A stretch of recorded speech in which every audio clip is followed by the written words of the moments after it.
Assalamualaikum warahmatullahi wabarakatuh. Perkenalkan, saya Wardah Rohma Anissa dengan NPM C1 Channel 23108. Kali ini kita akan belajar mengenai bab 6 tentang transaksi entitas induk dan entitas anak mengenai aset tetapnya. Nah, mata kuliah ini adalah mata kuliah akuntansi keuangan lanjutan dengan dosen pengampu yaitu Ibu Indah Oktari Wijayanti. Kita langsung saja ke materinya. Nah, konsep dasar mengenai materi ini yaitu transaksi antara entitas induk dan anak itu sering terjadi. Misalnya penjualan aset tetap seperti tanah, bangunan, kendaraan, ataupun mesin operasional. Walaupun transaksi ini menghasilkan keuntungan atau kerugian bagi entitas penjual, dari sudut pandang grup, induk, dan anak, keuntungan tersebut belum terrealisasi karena aset masih berada dalam kelompok usaha tersebut. Oleh karena itu, laba atau rugi yang muncul dari transaksi antara entitas dalam grup harus dieliminasi pada saat penyusunan laporan keuangan konsolidasian. Nah, apa sih dampaknya terhadap pencatatan dan jurnal eliminasi? Bagi entitas secara individual, transaksi dicatat seperti biasa. Aset dijual dan diakui pendapatan, laba, atau rugi. Nah, namun di saat pelaporan untuk penyusunan keuangan konsolidasian, laba atau rugi tersebut dieliminasi karena belum ada keuntungan yang benar-benar terjadi dari transaksi ke pihak luar atau perusahaan yang non-afiliasi. Selain itu, nilai aset dikembalikan ke harga perolehan awal, yaitu harga dari pihak non-afiliasi. Nah, kita masuk ke contoh yang pertama, transaksi penjualan aset tetap tidak disusutkan, misalnya tanah. Kasusnya PT Palapa sebagai induk memiliki 100% saham PT Samudra sebagai anak. Nah, terdapat 3 peristiwa. Peristiwa pertama, PTP membeli tanah dari pihak luar seharga 900 juta. Kita tulis.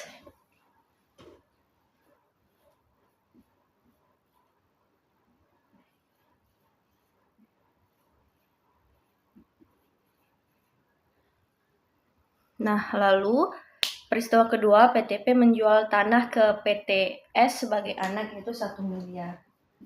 PTS menerima 1 miliar.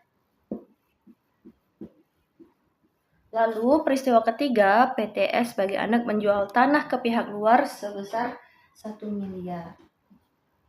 Pihak luar 1 miliar, 1 miliar 200 juta. Nah, kita ketahui di sini bahwa terdapat keuntungan dari PT Induk atas penjualan ke PT Anak sebesar 100 juta.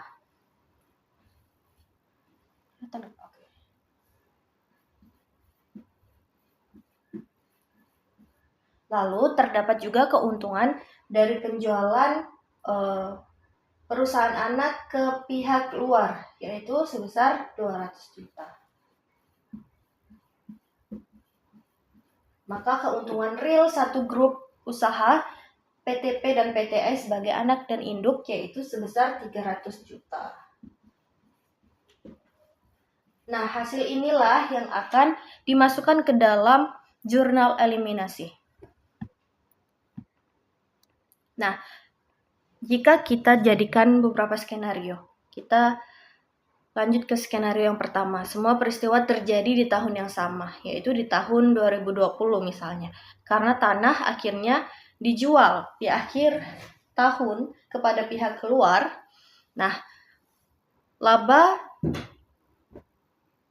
maka semua laba telah terrealisasi karena sudah terjadi transaksi penjualan ke pihak luar, maka tidak perlu lagi dibuat jurnal eliminasinya. Lalu jika skenario kedua terjadi, peristiwa yang pertama dan peristiwa kedua terjadi pada tahun yang sama, namun peristiwa ketiga terjadi di tahun selanjutnya, maka tanah tersebut masih dimiliki oleh pihak entitas anak. Dan laba 100 juta tersebut belum dieliminasi, yang ini belum tereliminasi. Nah, harus dieliminasi untuk menyusul laporan keuangan konsolidasian. Nah, jurnalnya, jurnal entitas induk, jurnal PTP, yaitu menerima kas atau piutang.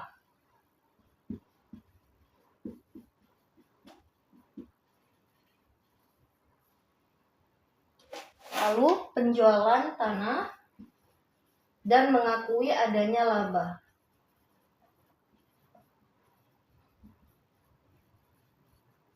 Laba atas penjualan. Tanahnya kita sajikan 900 juta. Labanya 100 juta. Maka kas atau piutang yang diterima oleh perusahaan induk yaitu sebesar 1 miliar.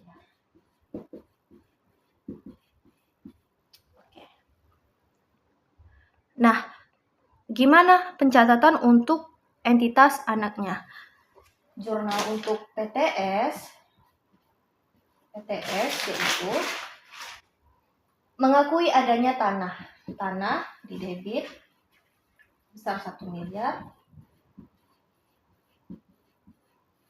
pada kas atau utang sebesar 1 miliar. Nah, ini kita baru mencatat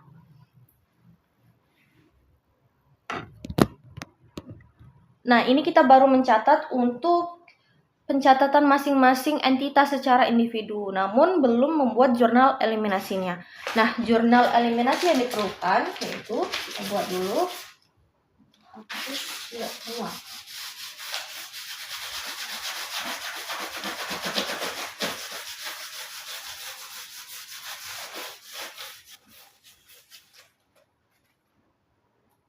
Nah, jurnal eliminasi untuk konsolidasian yaitu tadi PTP mengakui adanya laba, maka kita eliminasi atau hapuskan laba atas penjualan pada tanah yang diakui oleh perusahaan anak sebesar 100 juta.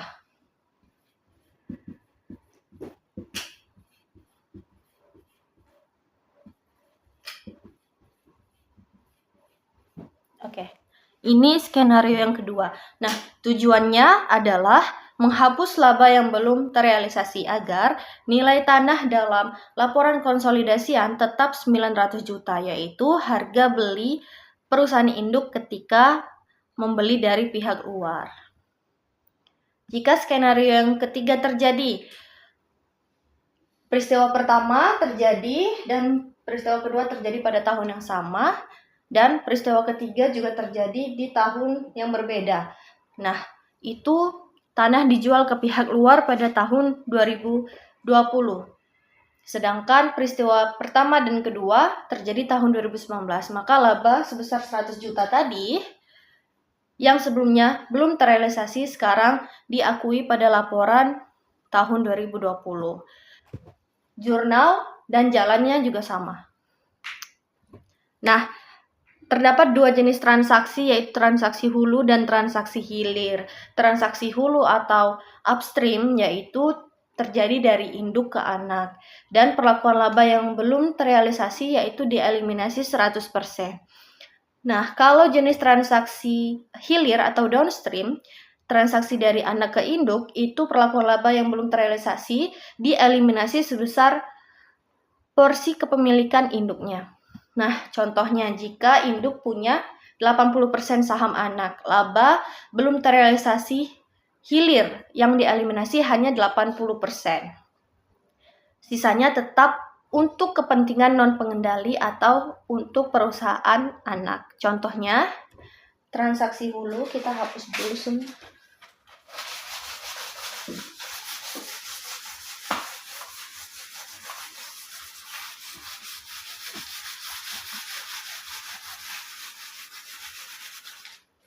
Contohnya transaksi hulu 31 Desember 2020, PT Palapa sebagai induk menjual kendaraan kepada PT Samudra Anak sebesar 210 juta. Penjualan 210 juta. Nah, harga perolehan kendaraan tahun 2019 yaitu 300 juta. Umur manfaatnya 5 tahun dengan metode penyusutan garis lurus tanpa nilai sisa.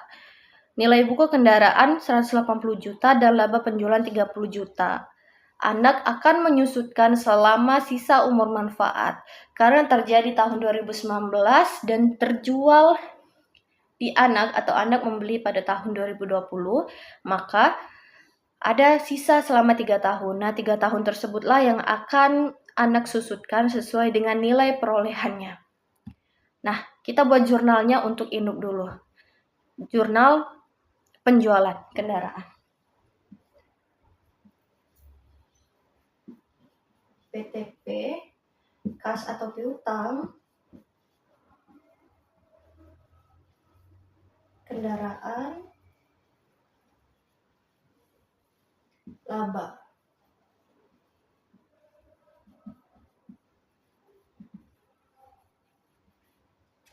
Nah, kita ketahui bahwasannya kas atau piutang yang diterima yaitu sebesar 210 juta.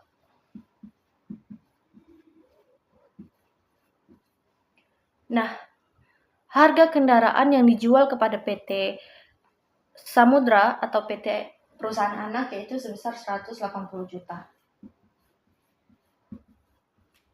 Maka selisih ini dan ini maka dapatnya laba yaitu sebesar 30 juta. Ini jurnal untuk perusahaan induk. Lalu kita buat jurnal untuk perusahaan anak yaitu PTS. Yaitu pengakuan adanya kendaraan yang dibayar baik itu kas ataupun utang. Diakuinya sebesar berapa? Sebesar harga ini. 210 juta.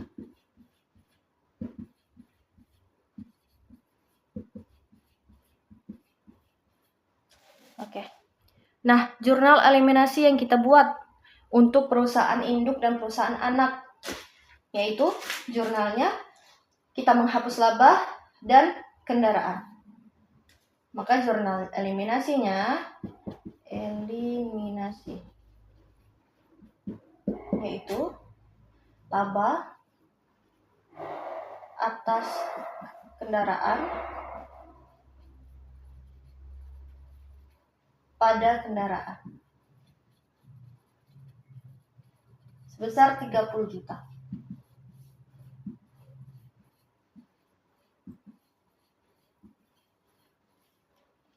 Nah, untuk penyusutan di tahun berikutnya, kendaraan disusutkan menurut perusahaan anak itu sebesar nilai perolehannya 210 juta tadi dibagi 3 tahun yaitu 70 juta. Nah, sedangkan menurut pencatatan induk, nilai buku lama yaitu 180 juta dibagi dengan 3 tahun yaitu 60 juta per tahun. Nah, selisih antara perhitungan penyusutan menurut induk dan anak ini akan direalisasi secara bertahap dan dibuat jurnal eliminasinya untuk tahun berikutnya. Dengan jurnalnya, beban penyusutan pada akumulasi penyusutan sebesar dengan selisih 70 juta dan 60 juta tadi, yaitu 10 juta. Nah, kita masuk ke contoh selanjutnya, transaksi hilir, aset disusutkan untuk peralatan.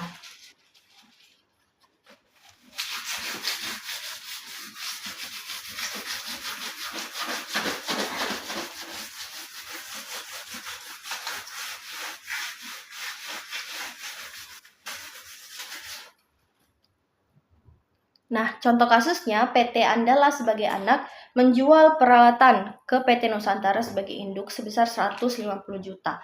Harga perolehan di anak yaitu 250 juta awalnya. Nilai buku tahun 2020 itu 100 juta. Laba penjualan di anak 50 juta. porsi kepemilikan induk 75% dan aset digunakan induk selama 2 tahun. Nah, kita buat jurnalnya untuk PT Andalas sebagai anak. Jurnal PTA Andalas, yaitu kita mengakui adanya kendaraan yang telah peralatan yang sudah dijual dan laba atas penjualan peralatan. Kas atau piutang peralatan laba atas penjualan. Kas atau piutang itu seberapa besarnya? Yaitu sebesar 150 juta. 150 juta ini adalah harga yang dibeli oleh perusahaan induk. Sini 150 juta. Nah, peralatan ini 100 juta. Kenapa 100 juta? Karena nilai bukunya yaitu 100 juta. Selisih dari kas dan peralatan terdapatlah laba, itu sebesar 50 juta. Semua sudah ada keterangannya di contoh soal di buku. Tinggal dibuat jurnalnya. Nah, jurnal untuk PT Nusantara sebagai induk, yaitu mengakui adanya peralatan dan pengurangan kas atau utang. Mengakui adanya utang sebesar 150 juta.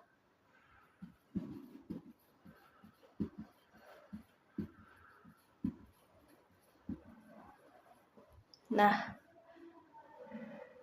terdapat perbedaan di sini.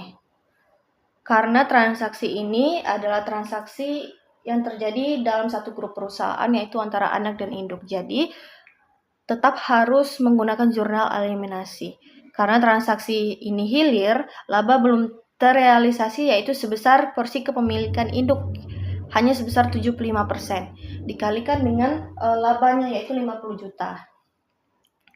Jadi, yaitu laba penjualan yang belum terrealisasi yaitu sebesar 50 juta dikali 75% kepemilikan induk sama dengan 37.500. Nah, jurnal eliminasi yang kita buat, kita eliminasi atau hapuskan laba dan peralatannya sebesar porsi kepemilikan induk 30 juta. Jadi eliminasi yaitu laba atas penjualan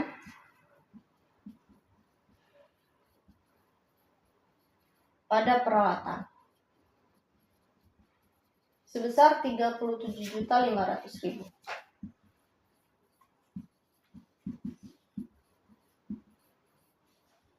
Oke. Nah, untuk penyesuaian penyusutan sama kayak tadi, selisih penyusutan itu berdasarkan nilai baru, yaitu 150 juta dikurangi dengan 100 juta. Karena ada selisih nilainya yaitu 50 juta atas laba tadi, maka itu dibagi 2 tahun selama perusahaan induk memakai peralatan. Jadi, terdapat beban penyusutan yaitu 25 juta per tahun. Nah, itu untuk keseluruhannya, namun kepemilikan induk hanya 75% di perusahaan anak. Maka 75% dikalikan dengan 25 juta yaitu 18 juta 750.000. Nah, itulah yang akan dibuat penyesuaian untuk penyusutan di tahun berikutnya. Dengan jurnalnya, karena nggak muat kita sebutkan aja, beban penyusutan peralatan pada akumulasi penyusutan peralatan sebesar porsi kepemilikan induk yaitu 18.750.000. Oke, teman-teman, itu saja yang dapat saya sampaikan dari penjelasan bab ini. Untuk kesimpulannya, bab 6 ini, aset tetap atas entitas grup harus dicatat berdasarkan nilai perolehan dari pihak non-afiliasinya. Laba belum terrealisasi dari transaksi hulu, baik induk ke anak, itu dihapus 100%. Sedangkan laba belum terrealisasi dari transaksi hilir anak ke induk dihapus sesuai dengan porsi kepemilikan perusahaan induk. tanah yang tidak disusutkan, maka laba terrealisasi saat dijual ke pihak luar itulah yang dicatat dan tidak dibuat jurnal eliminasinya. Aset yang disusutkan seperti bangunan, kendaraan, maupun peralatan, maka laba terrealisasinya diakui bertahap selama aset tersebut digunakan. Jurnal eliminasi menjaga agar laporan konsolidasian tidak mengandung laba semu dan menggambarkan kondisi ekonomi yang secara wajar. Saya Wardah Rohma Anissa, terima kasih atas perhatiannya. Wassalamualaikum warahmatullahi wabarakatuh.